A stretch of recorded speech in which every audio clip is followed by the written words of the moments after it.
वो डॉक्यूमेंटली इस भर्ती में हमने 259 लड़के तो ऐसे हैं जिनको बिना डीवी कराए हुए, जिनका वेरिफिकेशन नहीं हुआ, बिना डीवी कराए हुए उन्होंने ज्वाइनिंग दे दी उनको।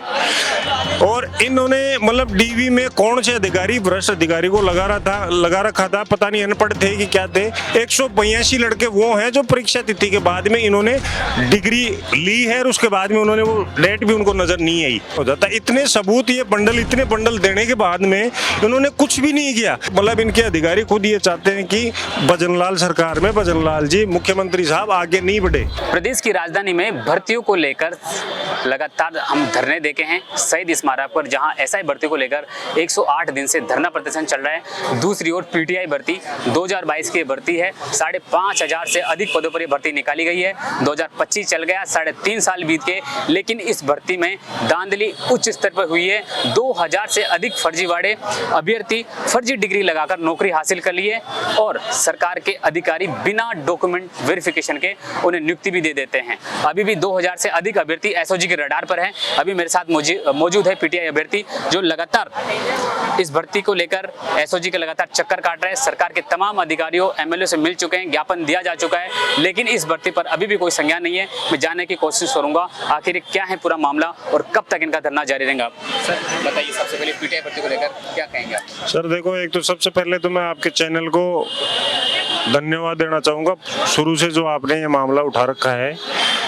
और दूसरी बात, इस भर्ती में शुरू से लेके अब तक ये कांग्रेस के टाइम में भर्ती हुई, उससे पहले से हम जैसे जिनको इनको ज्वाइनिंग दे रहे थे उससे पहले से हम विद प्रूफ इनको सारे सबूत दिए। उसके बाद में भी इन्होंने, पूर्ववर्ती सरकार ने कुछ नहीं किया।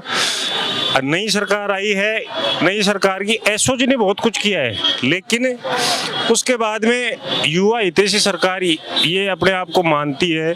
तो इसमें ये लोग क्या कर रहे हैं, जो इस सरकार का जो मतलब जैसा काम किया है, जैसा नाम रोशन होना चाहिए वैसा वो अधिकारी लोग करने नहीं दे रहे। कौन है वो अधिकारी? वो अधिकारी वो हैं, जैसे मान लो मैं आपको बताऊं, जो एक तो कर्मचारी चयन बोर्ड है, ये पहले मान चुका कि हमारी गलती हुई है, उन्होंने फर्जियों को ज्वाइनिंग दी। उसके बाद में मानने के बाद में भी उनका कहना ये है कि फर्जीवाड़ा हमने किया और बाकी ये सीटें हैं, काम उसके बाद में एसओजी ने किया, हमने किया, प्रयास किए, हर कोई अपने लिए करता भी है, लेकिन उसके बाद में वो कह रहे हैं कि ऐसी गलतियों का कोई इलाज नहीं होता। उसके बाद में ये सीटें डिपेंड अब कर रहा है कि सरकार हमारे को दे कि नहीं दे। सरकार का क्या स्टैंड देख रहे हैं आप इस भर्ती में? इस भर्ती में सरकार का अभी तक तो जैसे जांच प्रक्रिया में तो 2 महीने 2.5 महीने पहले एक कमेटी बनी थी, उस कमेटी में अब तक कोई नोटिस वगैरह वो जारी नहीं किया गया है, कौन मेंबर है कौन नहीं है। अब तक वो नोटिस और कमेटी बनने के बाद में वो सारे आउटपुट आ जाने चाहिए थे, लेकिन अभी तक वो ना तो नोटिस जारी हुआ और ना और कुछ। मतलब सरकार का अभी फिलहाल हमें, मतलब सरकार को तो हम तब मानेंगे जब वो हमारे वंचित को लेके जो अच्छा डिसीजन लेंगे। क्यों भर्ती खुद निकालते हैं, फर्जीवाड़ा करते हैं और उसके बाद में दूसरी सरकार चेंज होती है, उसके बाद में वो उसको बैकलॉग में सीट देते हैं। तो हमारी 2 साल की, इन बच्चों की सबकी 2 साल की नौकरी होती है, तो उन 2 साल की नौकरी का जिम्मेदार कौन है? जो पहली बार देखने को मिला है कि 5,500 से अधिक पदों की भर्ती में 2000 से अधिक अभ्यर्थी ऐसे पाए गए जो भी एसओजी के रडार पर है। बिल्कुल एसओजी के रडार पे हैं, एसओजी ने माना भी है ना, एसओजी ने उनको बताया भी, एसओजी ने कई लेटर जारी भी किए हैं डिप्टी सीएम, शिक्षा मंत्री सबको, लेकिन अभी तक क्या लगता है डिप्टी सीएम को देने के बाद भी इस भर्ती पे कार्रवाई नहीं हो रही है? हाँ बिल्कुल नहीं हो रही है। 2.5 महीने तक तो वो लेटर हो गया। अरे आप इस भर्ती में देखो, डॉक्यूमेंटली इस भर्ती में हमने 259 लड़के तो ऐसे हैं जिनको बिना डीवी कराए हुए, जिनका वेरिफिकेशन नहीं हुआ, बिना डीवी कराए हुए उन्होंने ज्वाइनिंग दे दी उनको। और इन्होंने मतलब डीवी में कौन से अधिकारी, भ्रष्ट अधिकारी को लगा रखा था, पता नहीं अनपढ़ थे कि क्या थे। 182 लड़के वो हैं जो परीक्षा तिथि के बाद में इन्होंने डिग्री ली है और उसके बाद में उन्होंने वो डेट भी उनको नजर नहीं आई।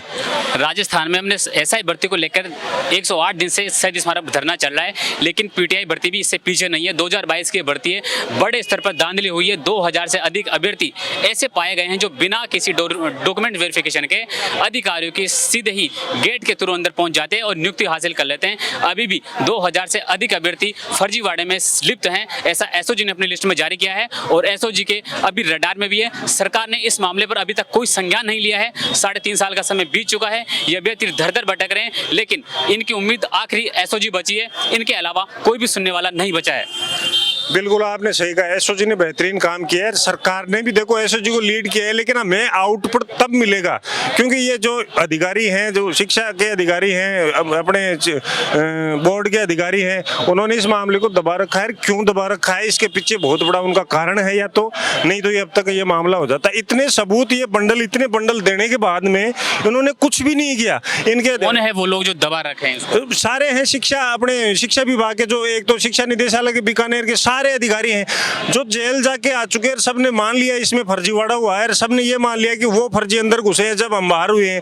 उसके बाद में भी ये मानो आप कि वो हमारे लिए, मतलब हमारी जो बच्चे रह गए, उनके योग्य लड़के रह गए, उनके मतलब उनकी नौकरी हो चुकी होती, लेकिन उनको अंदर लिया। उस सरकार ने ये बाहर करेंगे, ये अब ये सोच रहे हैं कि हमारे भाई हक में फैसला तब होगा जब उनको बाहर करके वंचित को वो लाभ मिले, और जो मिलना चाहिए। और जब तक नहीं मिलेगा तब तक हमारी लड़ाई जारी रहेगी। गांव से जब बच्चा निकलता है, अपने सपनों की उड़ान देकर जयपुर आता है, पढ़ाई करता है, 6 माह तक बंद कमरे में कोचिंग करता है, पढ़ाई करता है, लाइब्रेरी जाता है, और जब पेपर ही सरकार की तिजोरी से निकल जाए और ऐसे अभ्यर्थियों के पास पहुंच जाए जो बिना किसी डीवी के साथ में सीधी नौकरी हासिल कर लेते हैं। जब इस भर्ती की तह तक जाने की कोशिश एसओजी करती है, और एसओजी ने इस भर्ती पर बड़ा कार्य करते हुए 2000 से अधिक ऐसे अभ्यर्थी है जो अभी भी एसओजी के रडार पर है, लेकिन सरकार की तरफ से कोई भी संज्ञान नहीं लेना, ये दिखाता है अभ्यर्थी के साथ में सरकार कितना संयम बरत रही है। वैसे तो बड़े बड़े दावे पीटती है सरकार कि आने वाले टाइम में हम युवाओं को नौकरी देंगे, लेकिन नौकरी तो छोड़िए, 3.5 साल का समय बीत गया है। एसआई भर्ती और पीटीआई भर्ती अभी भी धांधली उच्च स्तर पर हुई है। सरकार के अधिकारी इसमें शामिल है, सरकार और डिपार्टमेंट के जो अधिकारी है पूरी तरह इसमें लिप्त है। एसओजी अच्छा कार्य करते हुए 2000 से अधिक अभ्यर्थी ऐसे एसओजी के रडार में, जहां पर एसओजी अभी भी तह तक जाने की कोशिश कर रही है। कैसे देखते हैं सर? मेरा फाइनल ये स्टेटमेंट ये है, मैं ये कहना चाह रहा हूँ कि हमने जिस टाइम ये कांग्रेस के विधानसभा के चुनाव थे, उससे पहले हमने कांग्रेस को वो सारे तथ्य दिखाए थे। हमने उनको ये बोला था अगर हमारा हक छीनने की आपने कोशिश करी तो हम गाँव, हमारे क्या ग्रुप बने हुए, ग्राम पंचायत, तहसील स्तर और जिला स्तर, राजस्थान स्तर पे, हमने ये बोला था हमारे साथ में गलत हुआ तो हम ईंट से ईंट बजा देंगे। उसके बाद में हमने किया भी वही। और इस सरकार से हमारा ये निवेदन है कि वो जो काम उन्होंने किया, अगर उसको सुधारना चाहते हो तो ये गलतियां, ये फर्जीवाड़ा ये हुआ, इसको ओपन करो। ओपन करने के बाद में जो योग्य है, जिनको ये चीजें मिलनी चाहिए वो करो, नहीं तो आप में उनमें कोई फर्क नहीं है। 3 साल का समय बीत गया है, लगातार आप फर्जीवाड़े की आवाज उठाकर धरना भी दे रहे हैं, कई बार मुख्यालय भी जाके आए, कर्मचारी चयन बोर्ड जाकर भी आपने ज्ञापन भी दिया। क्या लगता है अब क्या कमी रह गई है? सर हमारे को तो देखो लगने की बात नहीं है, सरकार को ये लगता है कि इसमें जो फर्जीवाड़ा हुआ है, जो अधिकारी हैं, जो सारे लिप्त है ना, ये लगता है इनके गोडे टूट जाए इनके, और ये टूट टाट के बैठ जाए, लेकिन बैठने वाले नहीं है। हम वही बात रिपीट करेंगे इसमें, क्यों हमारे में सरकारों में कोई फर्क नहीं है। ये सरकार अच्छी है, अच्छा काम कर रही है, ठीक है, हमारे पक्ष में नहीं आएगा तो वही काम हम करेंगे। कब तक बैठेंगे हम तो जब तक हमारे को न्याय मिलेगा, नहीं मिलेगा जब तक बैठेंगे हम तो। देखिए, जब बात अभ्यर्थियों की आती है तो सरकार किंतु परंतु क्यों लगा दिए जाते हैं। जब एक विधानसभा में जब एक सीट खाली होती है, 6 माह के बाद चुनाव हो जाते हैं, लेकिन पीटीआई भर्ती में आप देख रहे हैं 3.5 साल का समय बीत गया है, सरकार के द्वारा ना कोई कुछ संज्ञान लिया जाता है। एसओजी पिछले 1 साल से लगातार काम कर रही है, 2000 से अधिक अभ्यर्थी ऐसे हैं जो एसओजी के रडार पर है, फिर भी सरकार में बैठे अधिकारी और जो डिपार्टमेंट के अधिकारी हैं ऐसी कमरे से बाहर नहीं निकलते और इन अभ्यर्थियों की तरफ ध्यान नहीं देते। 3.5 साल का समय बीत गया, लगातार धरना भी देते हैं। कर्मचारी चयन बोर्ड जाकर इनके धरना इन्होंने दिया, हम भी वहां पर मौजूद थे और आज फिर शहीद स्मारक पहुंचे। कल भी इन्होंने धरना दिया था और इनकी लड़ाई जारी है, सरकार से भी जारी है और निदेशालय से भी जारी है और एसओजी के साथ में जारी है। एसओजी इनके साथ खड़ी है। आखिर ये इनकी क्या आगे की रणनीति रहने वाली है, कब तक इस भर्ती को लेकर ये सरकार के सामने अपना पक्ष रखेंगे? सर हमारी रणनीति देखो साफ है, क्लियर है बिल्कुल। जब तक हमारे को न्याय नहीं मिलेगा तब तक हम लड़ेंगे। दूसरी बात, जो मैं तो उनको भी मैसेज देना चाहता हूँ जो अपने गांव में बुजुर्ग जैसे मान लो माता पिता हैं, गार्जियन हैं, उनके अगर बच्चे कहीं भी ये मान लो कि राजस्थान के लेवल की भर्तियों की अगर प्रतियोगी परीक्षाओं की तैयारी करते हैं, जो हमारे साथ में हो रहा है वो सबके साथ में अगर आने वाले समय में भी होगा। और आप भी समझ जाओ, जब तक जैसे हमारे को न्याय मिलेगा नहीं मिलेगा तब तक उनको भी न्याय नहीं मिलेगा। हमारी रणनीति बिल्कुल क्लियर है। अगर ये सरकार ने भी उसकी तरह हमारा मतलब वैसे किया, फर्जीवाड़ा किया, तो बिल्कुल हम नहीं रुकेंगे, रोडों पे निकलेंगे। कल सरकार से मैसेज आया था कि 2, 4, 5 रोज इस सप्ताह में जैसे उनका वो नोटिस निकलने वाला है, कमेटी गठित होने के बाद में वो वेरिफिकेशन करेंगे और वो सीटें अपात्र करने के बाद में वो सीटें अगर हमारे को मिलती हैं तब तो हम धन्यवाद करेंगे और भजनलाल सरकार को उनके साथ वहां जाके धन्यवाद देंगे। अगर फिर भी नहीं हुआ सरकार को, मतलब इनके अधिकारी खुद ये चाहते हैं कि भजनलाल सरकार में भजनलाल जी मुख्यमंत्री साहब आगे नहीं बढ़े, ये उनके अधिकारी वो ये चाहते हैं। लेकिन हमारे को पता है, अगर उन तक मैसेज जा रहा है, आपके चैनल के माध्यम से यही कहूँगा कि मुख्यमंत्री महोदय, ये जो हमारे साथ में घटनाक्रम हुआ, युवा हितैषी अपने आप को सरकार को बोलते हो, तो हमारे साथ में इंसाफ कर देना। अगर नहीं करोगे तो ये हम बंद नहीं होने वाले, कुछ भी कर लेना, हमारी रणनीति बिल्कुल तैयार है। अगले 3 या 4 दिन बाद में हम अनशन पे बैठेंगे और यहीं बैठेंगे।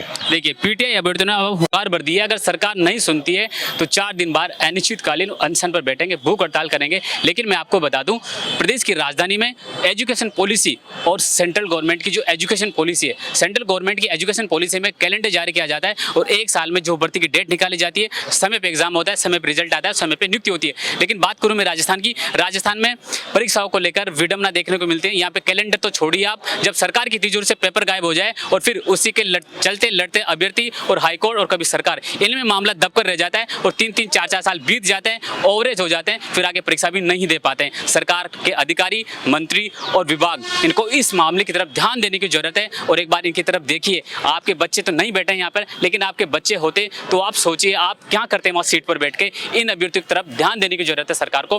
कैमरामैन सपना के साथ में राकेश रबानिया, गोल्डन हिंद, जयपुर।